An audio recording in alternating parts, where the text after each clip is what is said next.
আমি অনেকবার তওবা করেছি, প্রত্যেকবারই ভঙ্গ হয়েছি, তাহলে কি আমি মুনাফিক হয়ে গেছি?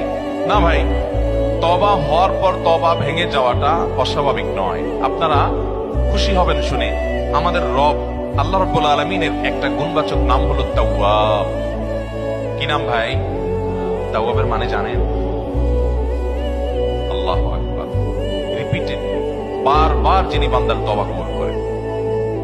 এই জন্য ভাই, একবার গুনাহ হয়ে গেছে, আল্লাহর কাছে তওবা করেছেন, চেষ্টা করছেন যে আর যেন না হয়, কিন্তু আবার শয়তান কাত করে ফেলে দিয়েছে, আবারও তওবা করে ফেলবেন এবং দুর্বল হবেন না। এখানে ইবলিস আপনাকে বলবে, তুই এতবার একই কাজ করে তওবা করছস আল্লাহর কাছে, আবার কোন মুখে তওবা করবি? থাক, বাদ দে। আপনার তওবা থেকে দূরে সরাবে। এটা হলো শয়তানের সবচেয়ে বড় অস্ত্র। কখনো নিরাশ হওয়া যাবে না। তওবা আগের বারের চাইতে পরের বারটা আরো স্ট্রং করবেন, যে ঠিক আছে আগের বারটা তওবা আমি দুর্বল ছিল, এটাকে আরো স্ট্রং করবো, চেষ্টা করবো না ইনশাআল্লাহ।